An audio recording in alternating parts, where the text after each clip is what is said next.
পোনপ্ৰথমে মই আপোনালোকক ধন্যবাদ জ্ঞাপন কৰিছো আজি ইয়াত উপস্থিত হৈ আমাৰ ছাত্ৰ-ছাত্ৰীসকলৰ লগতে আমাক উৎসাহিত কৰাৰ বাবে।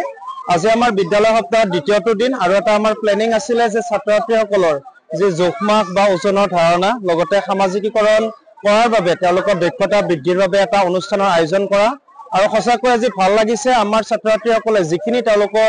নিজাববীয়াকৈ যিখিনি আয়োজন কৰিছে লগতে আমাৰ ছাৰ বাইদেউসকলৰ সহযোগত আৰু যিখিনি আমাৰ স্থানীয় ৰাইজ প্ৰাক্তন ছাত্ৰ-ছাত্ৰী সকলোৰে সহযোগিতাত যি এটা অনুষ্ঠান আজি ইয়াতে গঢ়ি উঠিছে সঁচাই ভাল লাগিছে আৰু সকলোৰে সহায় সহযোগিতাত আশা কৰিছো আমাৰ যিটো আশা ছাত্ৰ-ছাত্ৰীসকলক লৈ তেওঁলোকৰ দক্ষতা বৃদ্ধিক লৈ এই আশাই এক সফল ৰূপায়ণ পাব আৰু ভৱিষ্যতেও ছাত্ৰ-ছাত্ৰীসকলে এনেদৰে অন্যান্য কাৰ্যসূচীবিলাকতো আগুৱাই যাব। কি কয়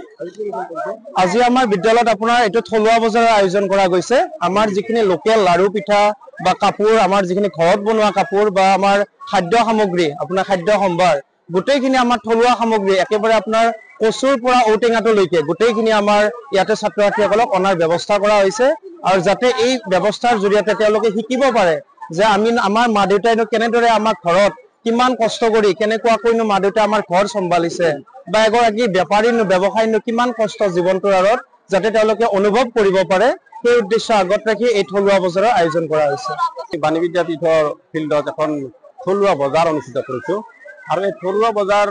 আমাৰ ছাত্ৰ ছাত্ৰীসকলে তেওঁলোকৰ ঘৰত উৎপাদিত বিভিন্ন সা সামগ্ৰী যেনে কচুৰ পৰা বিলাহী চব্জি লাও বেঙেনা ইয়াৰ পিছত ঘৰতে নিজৰ লাড়ু পিঠা বনাই আনিছে আৰু বিভিন্ন ধৰণৰ ঘৰত বনোৱা কাপোৰ এইবিলাক আনি তেওঁলোকে দোকান পাতিছে আৰু ইয়াতে তেওঁলোকে এইখিনি কৰি তেওঁলোকৰ ওজনৰ বিষয়ে সম্যক জ্ঞান আহৰণ কৰিছে আৰু ব্যৱসায়টো কি বস্তু এই বিষয়ে তেওঁলোকে ধাৰণা বা তেওঁলোকৰ টেকনিক কিছুমান লাভ কৰিব বুলি আশা ৰাখিছো আৰু এইখিনি সাফল্যমণ্ডিত হৈছে। যথেষ্ট ৰাইজৰ সঁহাৰি পাইছো আমি আৰু ভৱিষ্যতে এনেকুৱা ধৰণৰ অনুষ্ঠান হ'ব বুলি আশা ৰাখিছো। আমি আজি স্কিল ডেভেলপমেণ্টৰ আণ্ডাৰত আমাৰ বিদ্যালয়ত এখন থলুৱা বজাৰ আমাৰ ৰঙিয়া মহকুমাৰ অন্তৰ্গত উচ্চতৰ মাধ্যমিক বাণীবিদ শৰ্মাগুৰি বাকৰি ছাত্ৰ ছাত্ৰীৰ দ্বাৰা থলুৱা বজাৰৰ ব্যৱস্থা কৰা হৈছে। এইটো স্কিল ডেভেলপমেণ্টৰ কাৰণে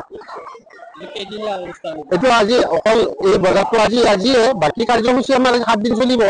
বিদ্যালয় সপ্তাহ বুলি এইটো এটা এদিনীয়া কাৰ্যসূচী ইয়াত ৰাখিছো। আমাৰ মাননীয় শিক্ষক মতলি আলী তেওঁ আমাৰ স্কিল ডেভেলপমেণ্টত লাগি আছে, তেওঁৰ অনুৰোধ মৰ্মে আমি এইটো ৰাখিছো আৰু সফল হোৱা বুলি ভাবিছো। আমাৰ থলুৱা বজাৰত বিভিন্ন থলুৱা বস্তু যেনে জাহাজী কল ঔটেঙা ৰবৰ টেঙা কল কচু ইত্যাদি থলুৱা বস্তু গাখীৰ আদি কৰি ধুনীয়া বস্তু কৰিছে। আমি কিনিছো ৰাইজৰ সহায় পাইছো, ৰাইজে আহিছে, ছাত্ৰ ছাত্ৰীসকলো আনন্দিত হৈছে, আমি বিদ্যালয়ৰ শিক্ষকসকলো আনন্দিত হৈছে।